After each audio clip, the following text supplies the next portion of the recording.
It's an embarrassment to the country, and it is a stain on this institution. You should be ashamed of yourselves, but you won't be. I still don't understand what point he was trying to make. I thought it was ridiculous. It depends who you're talking to. You really don't know much about me, do you? And I don't want to. All right. They did their jobs. 18 years later, do yours. What are we looking at here? Where are these cards from? He just stacked them these cards down his coat. And we won't allow it to happen again. What we saw down there, no humans should ever have to see. More of these men and women are going to get sick, and they are going to die. Ray, are we ever going to find my dad? This is what this kid said to me. If we can't take care of them, what chance do the rest of us have?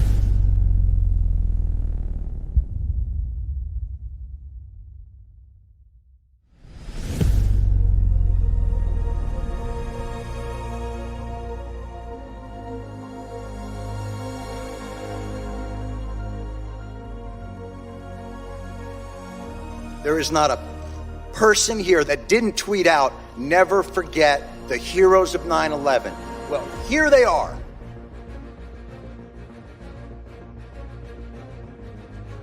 Six years later, Ray Pfeiffer was diagnosed with renal cancer. People constantly passing from 9/11 cancer. I mean, we get notifications daily that somebody's passing.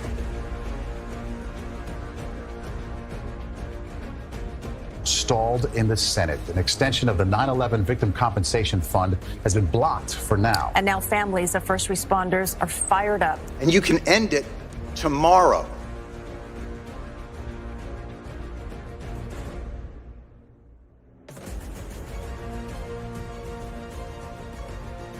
Jon Stewart and The Daily Show at Comedy Central did a great service on their show last night. What's going through your mind as you're watching this process go down? We're disgusted, we're disappointed, and unfortunately we're hurt.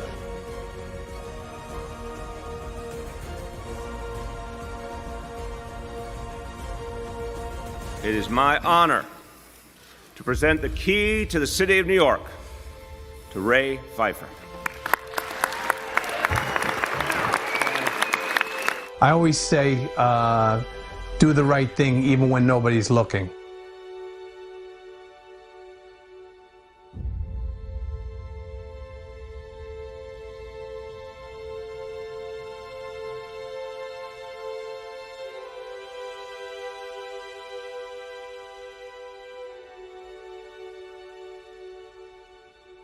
A beloved FDNY hero has lost his battle with cancer.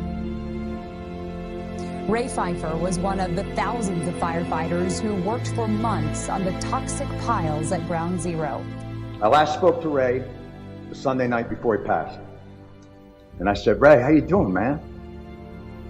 And without missing a beat, he goes, "I can't complain." "Ray, you can complain."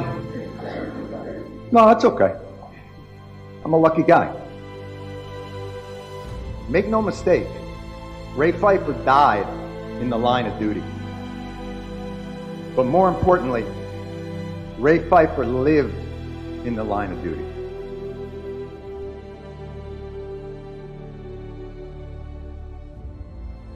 We just passed a horrible milestone, which is over 10,000 cancer cases, 9/11 related.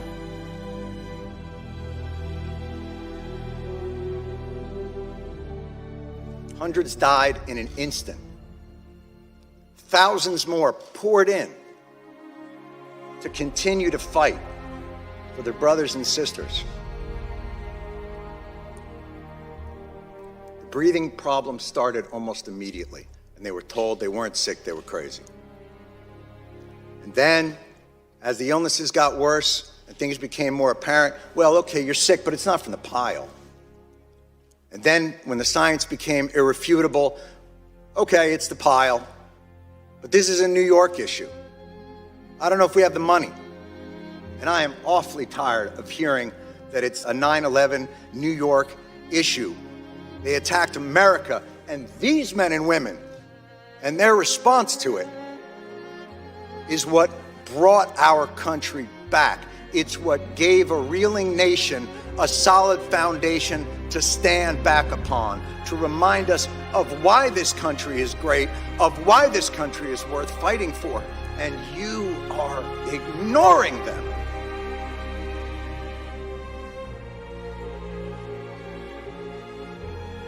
Ray would say, calm down, Johnny, calm down. I got all the cards I need. And he would tap his pocket, where he kept the prayer cards. 343 firefighters. Your indifference cost these men and women their most valuable commodity, time. It's the one thing they're running out of. More of these men and women are going to get sick and they are going to die.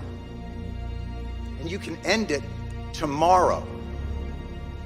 They responded in 5 seconds. They did their jobs. Courage, grace,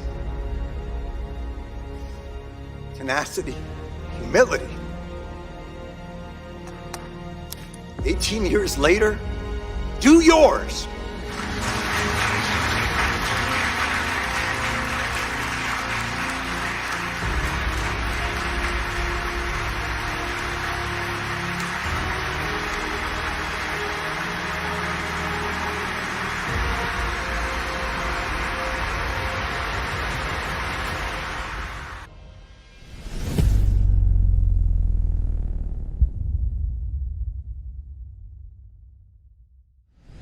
I was declared dead for 3 days. When the South Tower came down, I was right underneath it, and I realized I had about 10 seconds left to live. Slightly more than 12 years ago, on September 11, 2001, it was a day that it seemed the world stood still for a full day in all 198 countries of Earth. An incredible plane crash into the World Trade Center. We have serious news of a major possible air crash in the United States. And I was in the middle of it in New York City. My firehouse was right across the street where I began my career in 1980.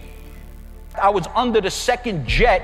It came right over my head when United Airlines Flight 175 struck the South Tower 17 minutes after the North Tower.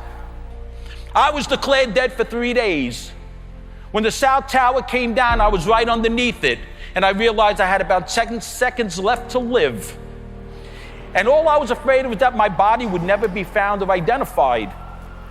And I started running, but I never made it. The South Tower came down, all my ribs were broken, my arm was snapped in half, my shoulders were torn off, my back was crushed, and I was bleeding internally. And I'm buried underneath the South Tower with all these other people.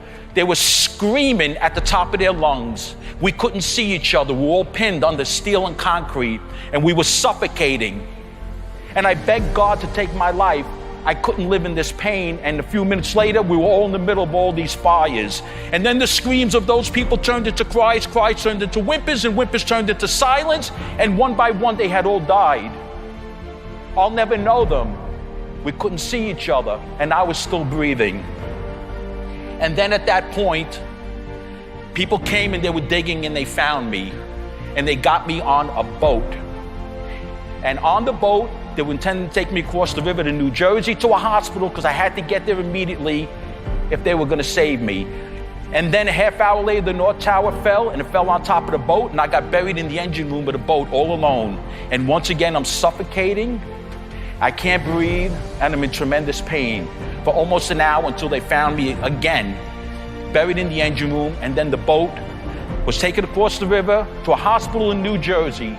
But nobody thought about looking in hospitals in other states, and that's where I ended up, in New Jersey, a hospital called Jersey City Trauma Center. And for 3 days, I was declared missing because I was misidentified. You see, boys and girls, this all leads up to the most interesting part of the story. You see, boys and girls, I started my career in the firehouse across the street from the World Trade Center, Engine Company 10. I started my career there in 1980 when that firehouse opened. And I stood there for 16 years until I was promoted to lieutenant on September 5th, 1996. They asked me to work in their Office of Fire Safety Education. And boys and girls, 8 months into that assignment, I was named the director of the whole program. And then at that point, I get a call from Fisher-Price Toys. I figured they got a wrong phone number. What do you want? We want to run something by you might be interested in. Well, what is it? They wanted a New York City firefighter to be their new rescue hero. And as I was telling them what a firefighter looks like with his bunker gear, his tools, his equipment, his air mask, and they want to have a big press conference in New York City. They want to introduce this new rescue hero. Well, they were so excited. This is, when can we do it? And I'm brainstorming in the meeting. I says, 911 is the emergency phone number in New York City. Why don't we have a 911 day in New York? This was the new rescue hero being introduced on September 11, 2001 at 9 o'clock in the morning when the first jet struck the tower. On my way to the press conference, I saw the tower fully engulfed with flames, and I had to make a big decision. What do I do? Do I go to the press conference for Billy Blazes, which didn't happen anyway, or do I make my way to my old firehouse across the street from the Twin Towers? And that's what I did. Boys and girls, I didn't have to be there that day. I was in a dress uniform. I took my uniform off and borrowed a set of firefighting gear. And in that rescue effort, I was buried. And by the time the sun went down on the evening of September 11th, 2001, 344 firefighters were declared dead. 3 days later, one was found alive in another state, in a hospital, in an operating room, and that was me. And boys and girls, Billy Blazes would come to represent those 343 heroes that I worked with who made the supreme sacrifice of life. Let this day ignite you more than anything could ever ignite you.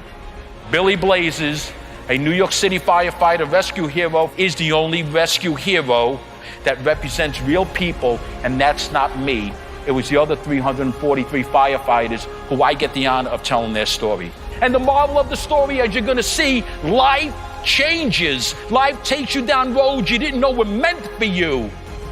Life takes you down roads that offer challenges and changes all of us in so many different ways. And that's why, boys and girls, all through life, you gotta be resilient like a palm tree.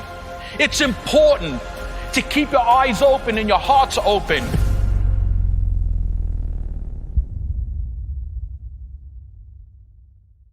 On September 11th, I was heading to my office.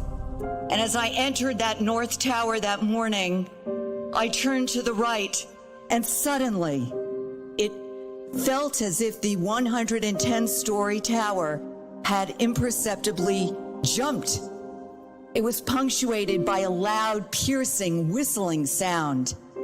90 floors above me, the first jet plane had been crashed into the building, cutting through its central core. The jet fuel, which had exploded through the elevator banks, 3 of which had a direct path to the lobby, came pummeling down.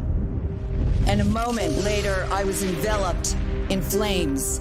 1,000-degree heat, and everything and everyone in its path was in flames as well. The blast had an amazing power and backdraft that continued to pull me into the fire.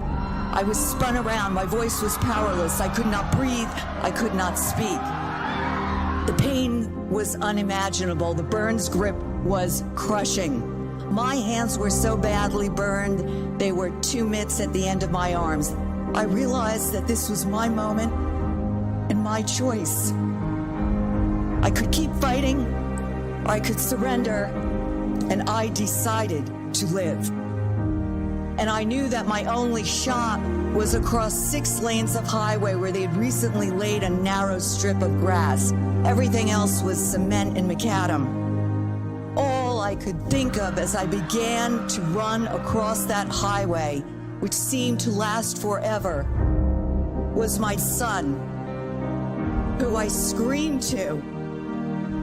I can't leave you now. I won't leave you now. I haven't had you long enough. I reached the grass, dropped and rolled, and at last was able to extinguish the flames.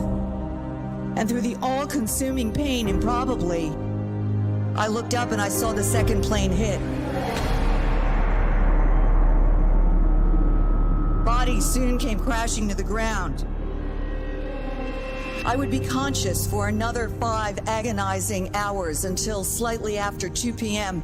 that afternoon I was intubated and put into an induced coma. I knew that morning that I was not going to die at the side of that highway. That if I could make it through the flames, that if I could extinguish them, that if I could escape that war zone, if I could take that next breath, if I could learn to breathe again, to speak again, to walk again, to move my body again, that I would live in a body that was forever changed, but it would be a life that was there for the taking. It was mine. I survived because of will, because of faith, and because of love. All of us have been or will be wounded in some way, physical or psychologically. And though you may or will be touched by adversity, you can refuse to be held by it. Every morning you have the privilege to open your eyes. Every day you have a choice. Make it count.